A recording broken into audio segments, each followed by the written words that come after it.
What are you waiting for, you dumb, stupid fuck?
weed every day.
and welcome to the Be Progressive Show. We are live. It is 7 p.m. and we have got plenty to talk about tonight. I am Brandon Neal. I welcome you to the show.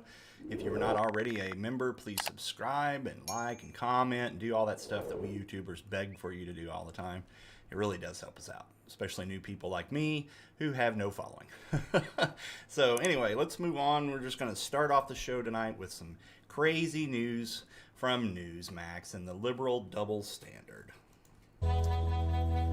Good evening and welcome to the Wednesday edition of the Chris Salcedo Show here on Newsmax TV. These are strange times we are living in. Well, that's not entirely accurate. These are scary times we're living in. The left wing is on the march, and they don't particularly care about the American principles of fundamental fairness and equal treatment under the law. Take, for example, a former president, Donald Trump. He's being impeached for allegedly inciting a riot on January 6th. Meanwhile, Democrats who incited riots that are ongoing now for months suffer no consequences.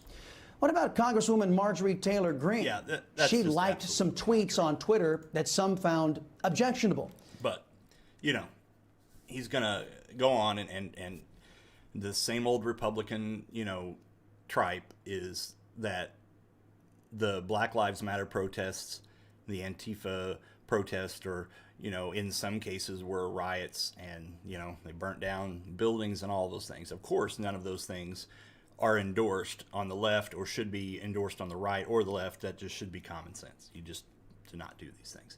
I've been over this a million times that no, those things are not supported by anyone. Those are not the kind of actions that we need. But the reason why Black Lives Matter and Antifa and all that happened during that George Floyd protests and, the others is they all had a damn good reason to be in the streets. Because they had, and still do, we have a systemic problem in the policing communities in this country. And they tend to kill or, arrest and harass and beat up people of color. And it's been going on for a long time, and it finally came to a head. So do I support them burning police stations down and cars and cities? No, I don't.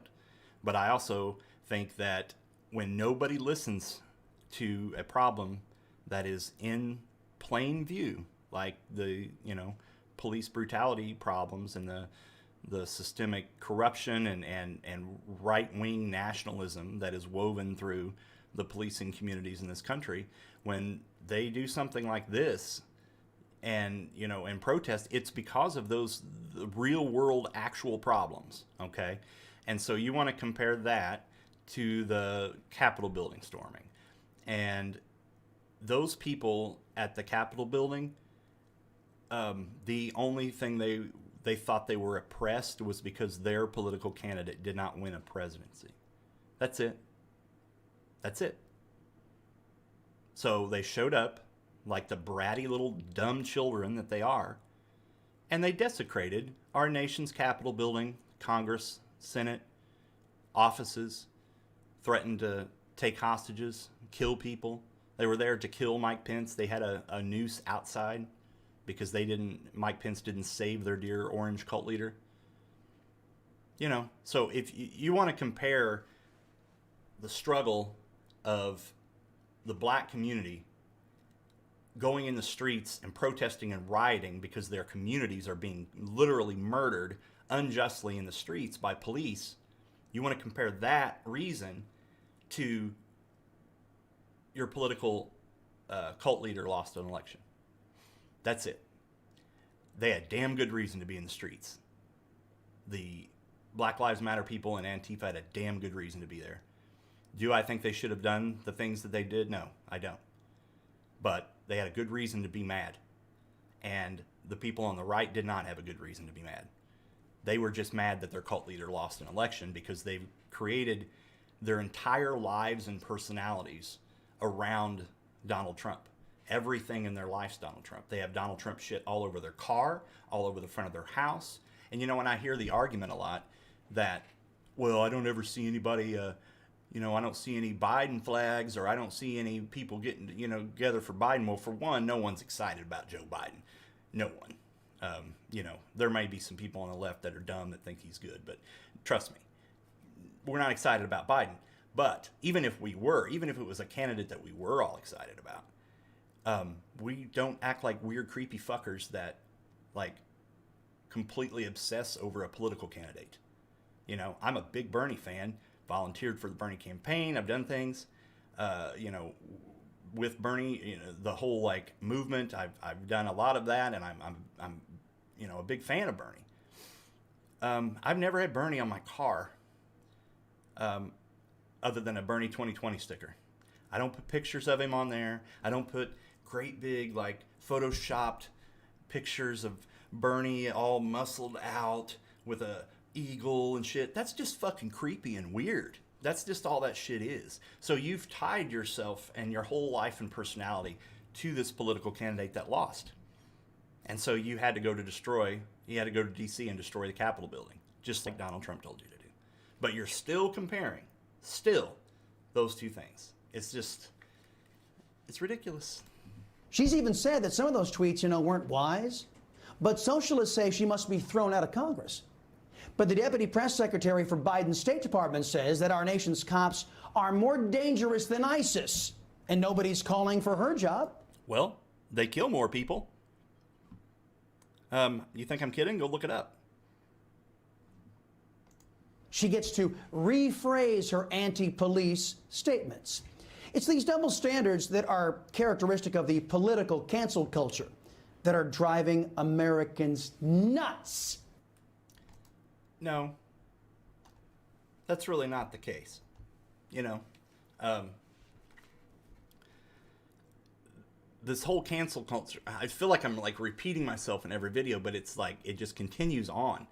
And this isn't cancel culture that's happening with people being removed from Fox News and Twitter and, you know, Newsmax and all this, and all the lawsuits. That's Republicans' mouths that are causing those problems. That's it.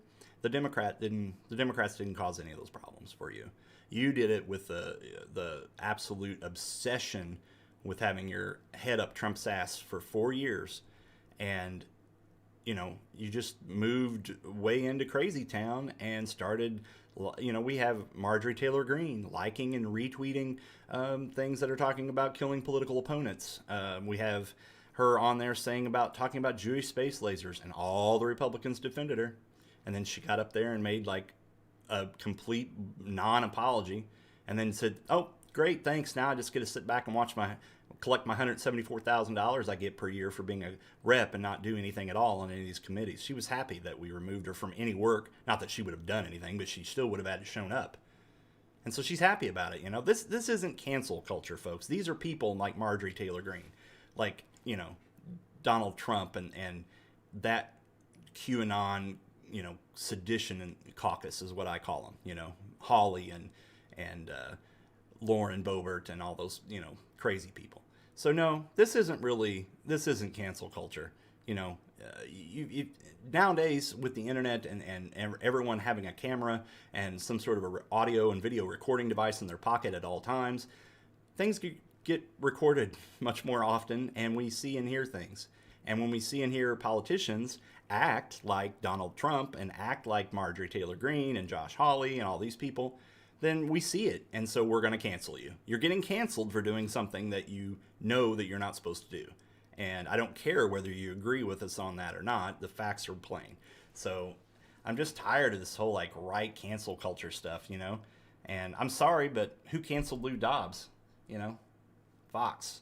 Who's going to cancel Jeanine Pirro and Bartiromo? Fox. Who's going to cancel, you know, the people on Newsmax for not reading their little disclaimer, you know, that every time Dominion or Smartmatic gets brought up. So I don't want to hear it anymore. It's just ridiculous. So anyway, we'll move on here. Let's see. Oh yeah, I read this article. This is pathetic. It's like sad QAnon followers are at a precarious pivot point. And this whole article, this was on Wired, this whole article is basically saying that we know how awful QAnon is, but we need to give them a dignity preserving path to getting out of the cult. So they're saying that we shouldn't be, you know, making fun or you know, trolling these people or giving them a hard time. And we should just coddle them back into. No. I'm sorry. We're not going to be doing that. We're not going to be holding their hand because their fifis got hurt after they stormed the Capitol building. So, no. I personally don't want unity with these people.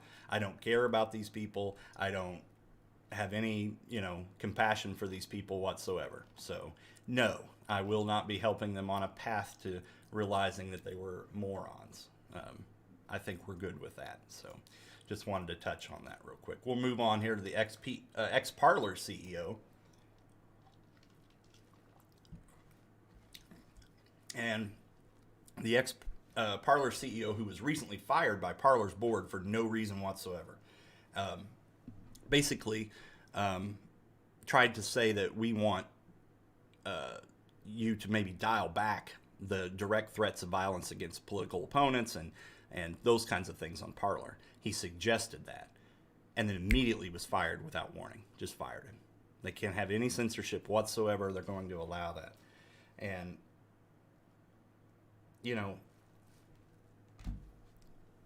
I don't really know why or how Parler stayed up as long as it did with the kind of things that were on there. But they have a very, very small moderation, amount of moderation. They let just about anything go. I think maybe if you were to directly say I'm going to do X to X person, then maybe. But I mean, it's pretty open.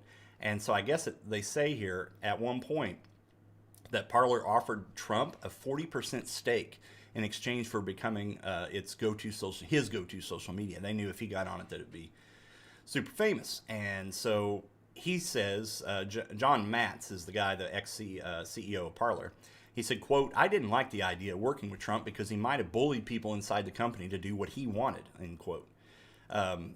Quote, "But I was worried that if he didn't sign the deal, he might have been vengeful and told his followers to leave Parler," end quote. And they go on to say Parler is very limited content moderation. It grew in popularity, after everybody left Twitter. But you can see right here inside of Parler, they don't care at all about what's said on their platform. And if their CEO even says, hey, maybe we shouldn't do this, this is going to get us in legal trouble, they immediately fire him. So I don't expect Parler to be around much longer. I don't even know whether they're not back online right now or not.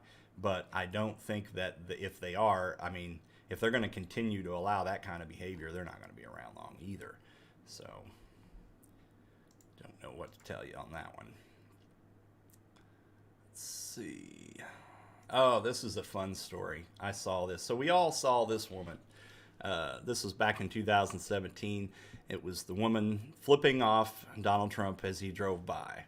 And I never did follow this after it happened, but apparently her name was Julie Briskman, and she was actually fired. Her HR department told her initially the picture of her doing that, which became nationwide and viral, wouldn't be a problem. And then they said later after that, I guess that was before it went viral, but when it did, they finally were like, no, we're firing you. And so she says they walked her to her desk and then out of the building, and then was told that she couldn't even get photos off of her computer of her children before they let her go. And she says that she was being treated like she just embezzled $1 million or something like that, and all she did was flip off Donald Trump. And so the beauty of this story is that she went on after she was fired to run for office. And it says that Briskman's ordeal, which included a lawsuit against her former employee, ultimately sparked her ambitions to enter politics, and that opened a lot of doors. It says that, let's see what she was said here.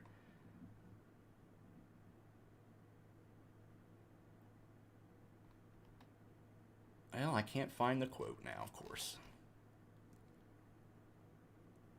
Anyway, she went on to run for office and is now over leisure activities. And it says that, let's see, the local board of supervisors, she's on the local board of supervisors that oversees legislation for leisure facilities in her county, and that includes Trump's National Golf Club. So she went from flipping him off to being fired to running for office and is now in control over his national golf club. And that is a feel-good story if I have ever read one. So I thought that was pretty cool. Let's see what else we had here. Yeah, of course, you know, this is going to happen. This is Trump's D.C. hotels jacking up the rates for the QAnon special date on the 4th. So the 4th of March is when all these QAnon dum-dums think that Trump is going to be sworn in as president, right? And basically, it says that March 4th is a date circled in red Sharpie on the calendar. The truly devoted believe that on this special date, Donald Trump will be sworn in as the 19th president. Okay. The theory borrows from the sovereign citizens movement, which espouses that a law enacted in 1871 secretly turned the U.S. into a corporation and ended the American government put in place by the founding fathers. Accordingly, the true inauguration date was not January 20, as the rest of the world believes. The conspiracy theorists contend that the real inauguration will happen on March 4th, and the date on which presidents were sworn in prior to 1933 passage of the 20th Amendment.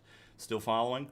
QAnon followers believe that Trump will return to power on March 4 as the 19th president, and the last true president, the theory goes, was Ulysses S. Grant, the 18th president, who was in office in 1871, and when the United States turned into a corporation. So, they're borrowing discredited arguments from the sovereign citizens movement. They're absurdly claiming Trump will be inaugurated on March 4th because the U.S. was incorporated in 1871 and all amendments passed are invalid. Crazy. You're just crazy people.